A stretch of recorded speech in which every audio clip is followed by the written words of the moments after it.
Hi everyone, myself Amish Bhatnagar. I am from Gwalior.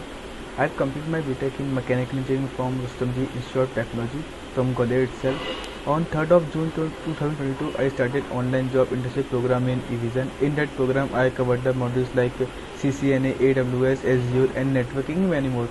Also, Evision team placement has conducted my telephonic and virtual interview for my personality development.